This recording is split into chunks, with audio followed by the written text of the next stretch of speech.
और तस्वीरें अब आपको दिखाते हैं जल्दी से, क्योंकि अब यमुना जी के किनारे आज आरती, पूजा आरती में न सिर्फ मुख्यमंत्री बल्कि पूरा उनका मंत्रिमंडल शामिल होने के लिए वहां पर पहुंच चुका है। संजय हमारे सहयोगी जुड़ गए हमारे साथ। संजय, कुछ देर में आरती शुरू होगी, एक संदेश है इसके जरिए। जी हाँ, बिल्कुल। मैं अपने कैमरामैन अश्विनी हेलन से कहूंगा कि मंत्रिमंडल मौजूद है यहाँ पर। मुख्यमंत्री का इंतजार चल रहा है। मुख्यमंत्री जैसे ही पहुंचती हैं उसके बाद यमुना आरती शुरू हो जाएगी। यमुना आरती के बारे में पुराणों में कहा जाता है कि यमुना की सेवा करने से न केवल आत्मा शुद्ध होती है बल्कि पापों का नाश होता। पाप नाशनी है यमुना।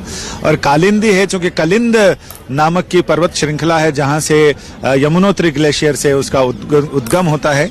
यमराज की बहन है, सूर्य की पुत्री है और भगवान श्री कृष्ण की प्रिय पत्नियों में से एक है यमुना जी। इसलिए यमुना जी को लोग और ब्रज संस्कृति के जनक श्री कृष्ण को माना जाता है और ब्रज संस्कृति की जो जननी है वो यमुना जी को माना जाता है। इसलिए यमुना जी को ब्रजवासी मैया कहते हैं। और इस यमुना की आरती के जरिए सरकार ये संदेश देना चाहती है कि सरकार के लिए, नई सरकार के लिए कितना संवेदनशील मुद्दा है यमुना की सफाई का। ये वही मुद्दा है जिसकी नाव पर सवार होकर पार्टी सत्ता तक पहुंची है। और अब यहाँ पर दिखाई पड़ रहे हैं वो मशीनें, ड्रेजिंग मशीनें, ड्रेजर लगे हुए हैं, जिससे कि ये शुरुआत है। पार्टी का कहना है कि हमने ब्लूप्रिंट तैयार कर लिए हैं। हरियाणा और दिल्ली, इन दोनों जगह पर यमुना को ऐसा साफ किया जाएगा जिससे कि आगे आने वाले समय के लिए, भविष्य के लिए इसे और सुरक्षित, संरक्षित रखा जा सके। ठीक है, आप बने रहिए। जैसे ही मुख्यमंत्री वहां पर पहुंचते इशारा कीजिएगा, आपका रुख करेंगे, तस्वीरें भी दिखाएंगे आरती की। लेकिन इस बीच आइए, सबसे पहले चलते हैं हमारे से अन्य सहयोगी भी जो हमारे साथ जुड़ रहे हैं। लेकिन प्रेम शुक्ला जी, एक जवाब बनता है। आज सवाल यह है कि यमुना जी की सफाई सबसे बड़ा मुद्दा है। यमुना जी का प्रदूषण और जो गंदगी थी वो आपने सबसे बड़ा मुद्दा बनाया। बहुत बड़ी अग्नि परीक्षा आपकी पार्टी की होने वाली है। आपने वादों का अंबार किया है दिल्ली वासियों के सामने। स्वच्छ हवा, कि हम सांस ले पाएंगे स्वच्छ हवा में, कि यमुना जी साफ हो जाएंगी, कि कूड़े का अंबार गाजीपुर से। आपने एक तीर से दो निशाना तो साधा है। महिला मुख्यमंत्री बताया तो आतिशी मालिना को साधा है, वैश्य बनाया तो अरविंद केजरीवाल को साधा है। लेकिन इन मुख्यमंत्री पर बोझ बहुत बड़ा होगा, जिम्मेदारियां बहुत बड़ी होंगी। अंजना जी, हमारे लिए वादा नहीं, हमारे लिए संकल्प है। और भारतीय जनता पार्टी संकल्प पूर्ति करने में हमेशा सफल रहती है। जनता से लिए गए संकल्पों को पूर्ण करना हमारा लक्ष्य होता है। और श्री यमुना जी के प्रति हमारी श्रद्धा, हमारी आस्था, और श्री यमुना जी पूरी तरह से स्वच्छ हो, उनका जल आचमन एवं स्नान करने योग्य हो, यह संकल्प पूर्ण करने के दृष्टि से ही आज जब श्रीमती रेखा गुप्ता ने शपथ ली है तो पूरे मंत्रिमंडल के साथ श्री यमुना जी की आरती में जाना उसका संकेत है कि हम यमुना जी के प्रति श्रद्धा और आस्था के भाव के साथ साथ हम उसको स्वच्छ, निर्मल करने के प्रति कृत संकल्प हैं। और यह संकल्प आज कैबिनेट में क्या क्या फैसला होगा ये बताइए ना शुक्ला जी, मुद्दे पर आइए। आज कैबिनेट में क्या क्या फैसला होगा? मतलब ये जाहिर तौर पर प्रेरोगेटिव सीएम का है, उनके मंत्रिमंडल का है, लेकिन बड़े तौर पर तो बीजेपी बताने की स्थिति में होगी। बिना 2500 रुपए जो महिलाओं को देना है उसमें पहले 12 दिनों की देरी हो गई है। ये जो आप लोग आयुष्मान योजना लागू करना चाहते हैं, वो क्या ये तमाम फैसले आज पहले कैबिनेट में लिए जाएंगे? देखिए, कैबिनेट में क्या फैसले लिए जाएंगे इसके बारे में मेरे पास कोई विशेष जानकारी नहीं है, क्योंकि मंत्रिमंडल का अपना जो है विशेषाधिकार है। लेकिन मंत्रिमंडल में इतना निश्चित है कि दिल्ली के जन कल्याण के लिए हर कैबिनेट में कल्याणकारी ही निर्णय होंगे। शीश महल बनाने का निर्णय नहीं होगा, दिल्ली की जनता को ठगने का निर्णय नहीं होगा, बल्कि दिल्ली की जनता को प्रदूषण से मुक्त करने वाले निर्णय, यमुना जी को साफ करने वाले निर्णय, महिलाओं को सशक्त करने वाले निर्णय निश्चित तौर पर होंगे। आयुष्मान भारत जैसी योजना को लागू करने वाला निर्णय निश्चित तौर पर लिया जाएगा। ठीक है, जाजी आपके पास आते हुए, देखिए आज तो शुरुआत है। अब वो कह रहे हैं कि हम तमाम जो हमने किया है वो हमारे लिए वादे नहीं, संकल्प है, हम वो सब पूरा करेंगे। वहीं दूसरी तरफ आप लोग कह रहे थे कि सीएम नहीं मिल रहा, सीएम नहीं मिल रहा, अब तो सीएम बन गई हैं, तो उस पर भी आपकी प्रतिक्रिया? देखिए, मैं शुभकामनाएं देता हूं और मुझे पूरा विश्वास है कि जितने वादे इन्होंने किए हैं तो एक एक वादे को पूरा करेंगे। लेकिन जिस तरह का संकल्प इन्होंने अभी यमुना की सफाई का लिया था ना, गंगा मैया की सफाई का भी संकल्प लिया था, लेकिन क्या हालात है आप देखिए। 10 साल प्रधानमंत्री तो जीत कर आए थे उत्तर प्रदेश से, गंगा मैया के किनारे वाले लोकसभा जीत कर आए थे, साफ नहीं हुआ। मैं उम्मीद करता हूं कि इस संकल्प को संकल्प की तरह लेंगे। एक बात। दूसरी बात देखिए, इनकी मंशा इसलिए नहीं भी है। देखिए, यमुना की गंदगी इंडस्ट्रियल वेस्टेज आते हैं उत्तर प्रदेश से और हरियाणा से, वहां पर ट्रीटमेंट प्लांट लगाना था, 15 साल 20 साल में नहीं लग पाया। ये तो ऐसा तो है नहीं कि आप छड़ी घुमा देंगे साफ हो जाएगा, तो कुछ ठोस कार्रवाई करेंगे उम्मीद करता हूं।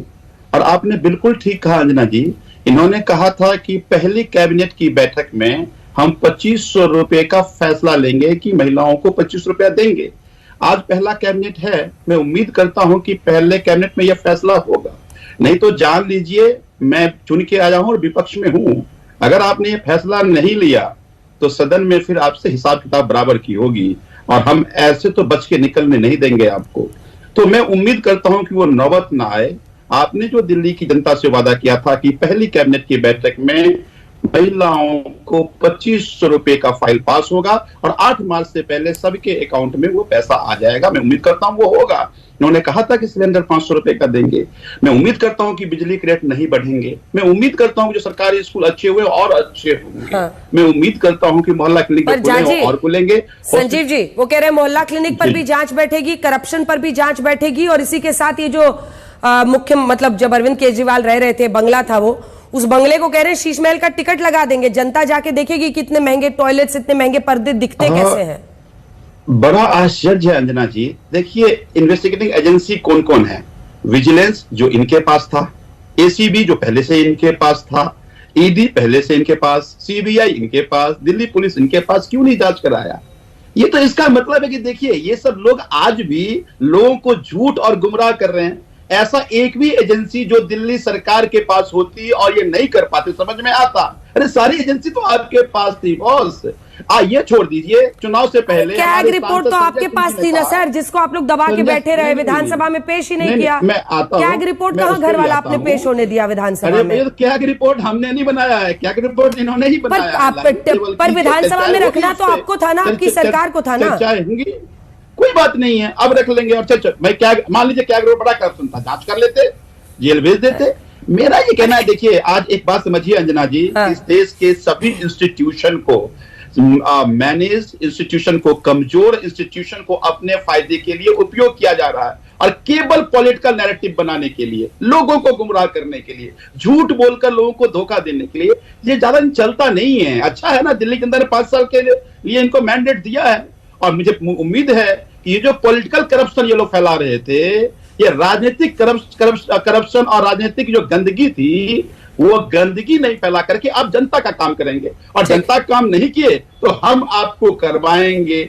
हम जानते हैं कि करवाया कैसे जाता है, इस बार हम बच के निकलने नहीं देंगे। ये जो नैरेटिव है, मैं कहता हूं अच्छी बात है कि आज यमुना आरती में शामिल हुई है, पर उन्होंने कहा कि 3 साल यमुना साफ हो जाएगा। मैं इंतजार करूंगा, टाइमलाइन बताएं। ऐसा नहीं है कि तीसरे साल साफ होगा, आप टाइमलाइन बताइए कि पहले साल में क्या, 6 महीने में क्या करेंगे, अगले 6 महीने में क्या करेंगे। भाई दिल्ली की सीवरेज कैसे ठीक जाएगी, एसटीपी कब से शुरू हो जाएगा, ये एसटीपी ट्रीट कैसे हो जाएगी, बताना पड़ेगा ना आपको। तो ये तो सारा हिसाब किताब सदन में लेंगे इनसे हम। ये जो चाहते हैं इसी तरह से इवेंट बना करके लोगों को गुमराह करते रहे। ये यमुना आरती भी आपको इवेंट ही लग रहा है क्या?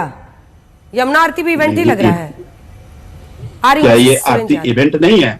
इवेंट कोई बुरा शब्द है क्या? बिल्कुल अच्छा इवेंट होना चाहिए इवेंट। हाँ। पर मैं ये कह रहा हूं केवल इवेंट ही ना बने, एक्शन भी हो। ठीक है सुरेंद्र जी, इवेंट नहीं है, आप बताइए जी। सुरेंद्र जी, आज संदीप दीक्षित ने बधाई भी दी, लेकिन इसी के साथ रेखा गुप्ता के चयन पर भी उन्होंने प्रश्न खड़े किए हैं। पार्टी का किस तरह से आप रखेंगे सामने? देखिए, बीजेपी को चुनना था, विधायकों से चुनना था, जीत के आई है, वो सीएम बनी है।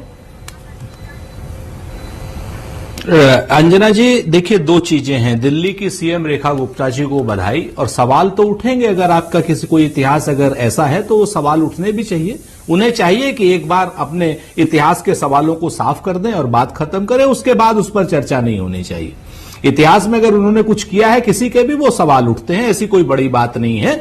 आज जो उनके ट्वीट्स या वो सब हो रहे हैं, एक बार उनको साफ कर देना चाहिए, उसके बाद आगे बढ़े। वो चुनाव खत्म हो गए हैं, अब चुनाव में आरोप प्रत्यारोप की राजनीति की जगह कहीं ना कहीं बिल्कुल चुनाव के जो वादे आपने किए हैं, उन वादों की बात होनी चाहिए, उन इरादों की बात होनी चाहिए, उन सारी चीजों की बात होनी चाहिए जो आपने कहे थे।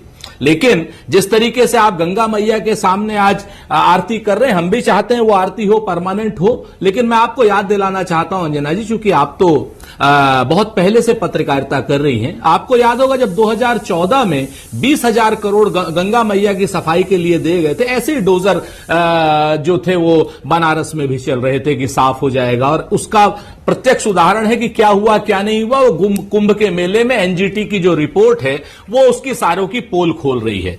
हाँ। गंगा मैया के पानी को आचमन करने योग्य करने के लिए 2017 तक उमा भारती जी ने संकल्प लिया था, और आदरणीय प्रधानमंत्री जी ने 3 ही साल का संकल्प लिया था 2014 से 17 के बीच में, आपको याद होगा अच्छे तरीके से। और गंगा मैया का पानी अगर आचमन योग्य हो